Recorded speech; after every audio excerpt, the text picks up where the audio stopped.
तो स्टूडेंट्स आज हम डिस्कस करेंगे केमिकल इक्वेशंस। तो पिछली क्लास में हमने केमिकल रिएक्शंस के बारे में देखा था, केमिकल रिएक्शंस क्या होती है। अब केमिकल रिएक्शंस को रिप्रेजेंट करने के लिए हम केमिकल इक्वेशंस को यूज करते हैं।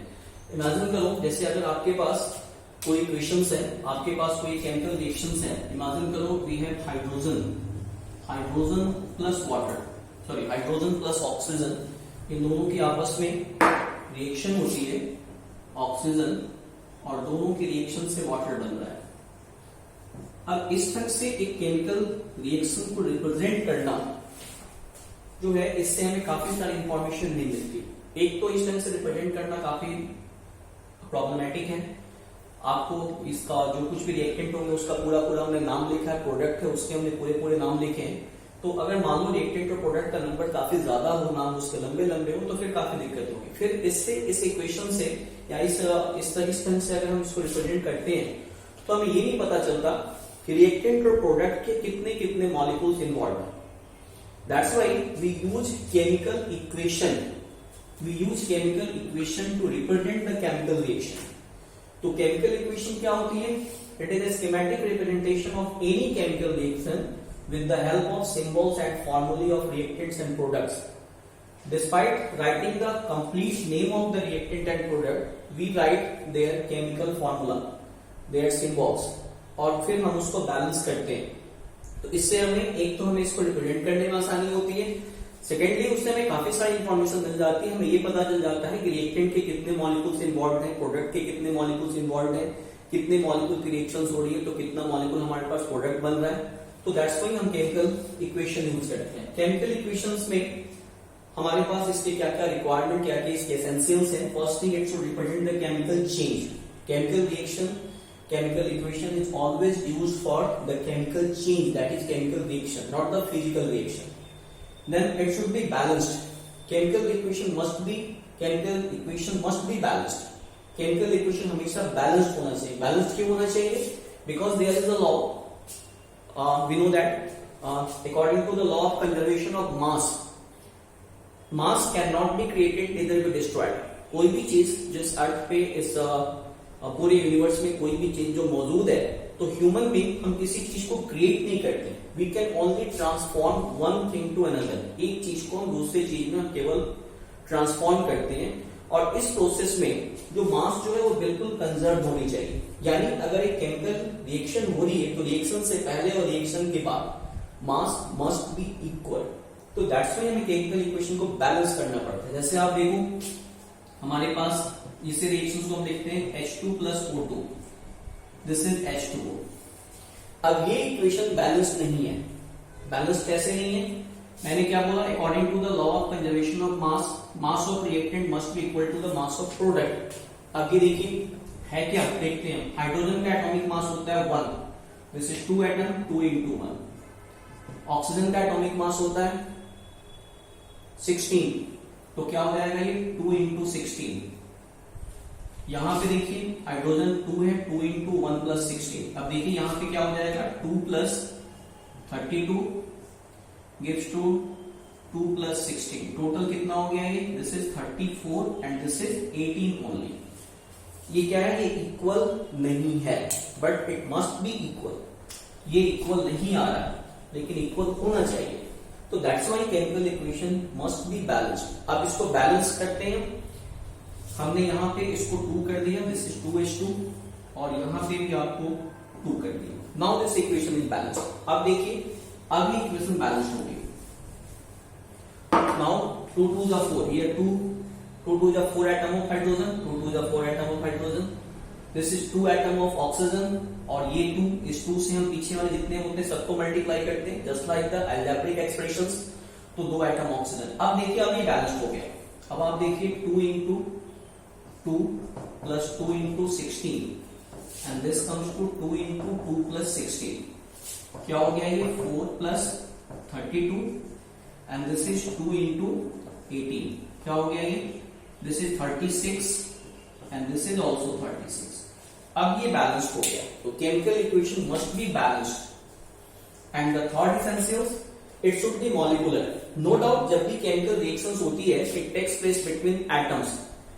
एटम्स के बीच में केमिकल इक्वेशंस होती है, लेकिन केमिकल इक्वेशन को मॉलिक्यूलर फॉर्म में लिखते हैं. Here you can see two molecule of hydrogen combined with one molecule of oxygen to form two molecule of water. तो chemical equation must be molecular. अब chemical equations को हम balance कैसे करते हैं? केमिकल इक्वेशन के बैलेंसिंग के लिए हमारे पास कई रूल्स हैं, हमारे पास कई मेथड है. हिट एंड ट्रायल मेथड है, ऑक्सीडेशन नंबर मेथड है, आयन इलेक्ट्रॉन मेथड है. But up to this stage हमें hit and trial method discuss करना है. हिट एंड ट्रायल मेथड में हमें कोई स्पेसिफिक रूल्स नहीं है. We have to decide the coefficient. हम किस नंबर से रिएक्टेंट और प्रोडक्ट को मल्टीप्लाई करें कि दोनों इक्वल हो जाए. तो देखते हैं केमिकल इक्वेशन को बैलेंस हम कैसे करते हैं. कुछ इक्वेशंस हम लेते हैं. देखिए जैसे हमारे पास एक इक्वेशन है N2 plus H2 gives two NH3. Nitrogen और हाइड्रोजन की आपस में रिएक्शंस होती है, इट फॉर्म अमोनिया. अब देखिए आप इक्वेशन बैलेंस्ड है, इक्वेशन बैलेंस्ड नहीं है. क्यों?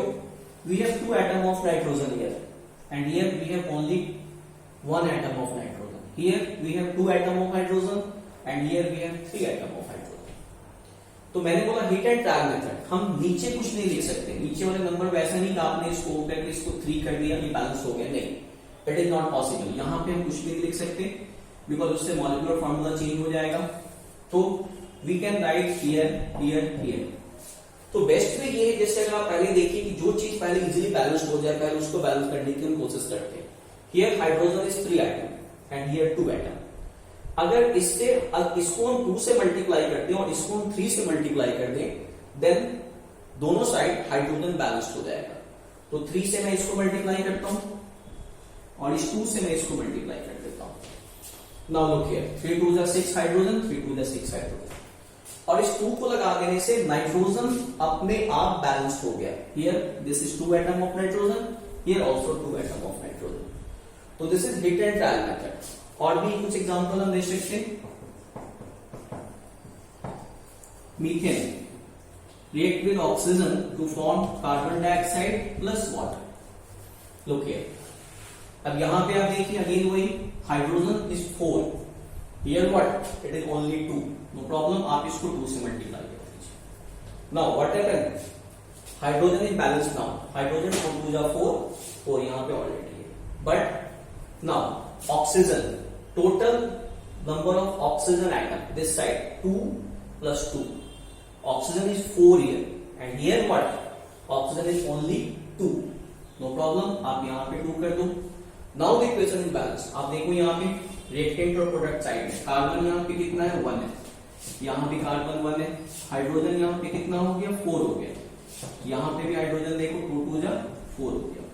ऑक्सीजन कितना है 2 2 जा 4 और यहाँ पे ऑक्सीजन कितना है 2 ये और 2 ये. This is also 4. तो this is the balanced chemical equations. एक दो एग्जांपल हम और देखते हैं.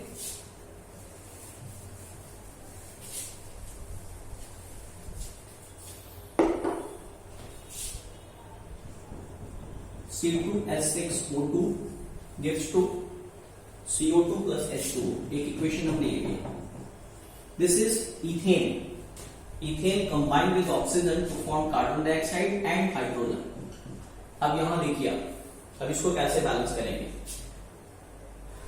हाइड्रोजन को पहले बैलेंस करने की हम कोशिश करते हैं.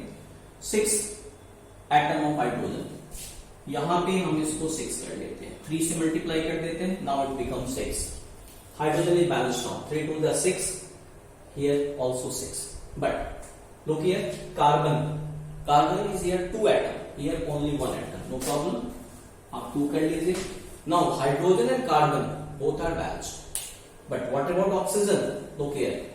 Oxygen यहाँ पे कितना है? इस साइड आपके पास ऑक्सीजन कितना हो गया? 2 2 4 plus 3. This is 7. और यहाँ पे ऑक्सीजन कितना है? Only 2.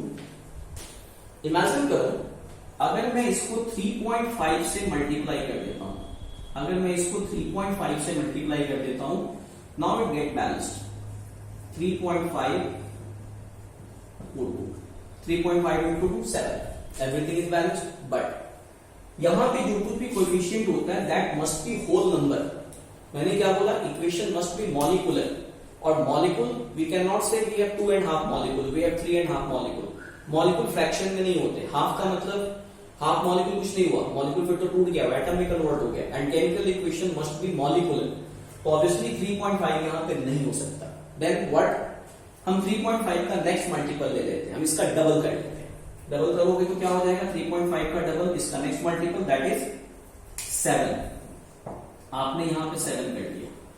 अब जब आप इसको आपने डबल किया, then everything should be doubled, तब जाकर के बैलेंस को मेंटेन रखा जाएगा। नो प्रॉब्लम, आप सबको डबल कर लो। यहां पे हमने 2 लिया था, 4 कर लो। यहां पे हमने 3 लिया था, 6 कर लो। यहां पे 1 है, इसको 2 कर लो।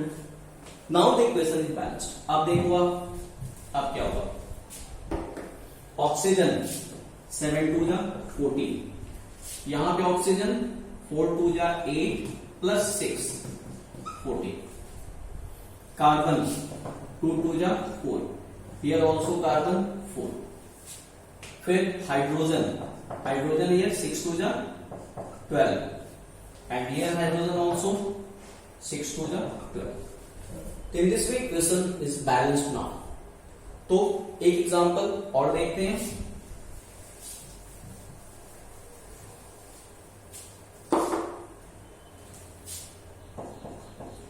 NaHCO3,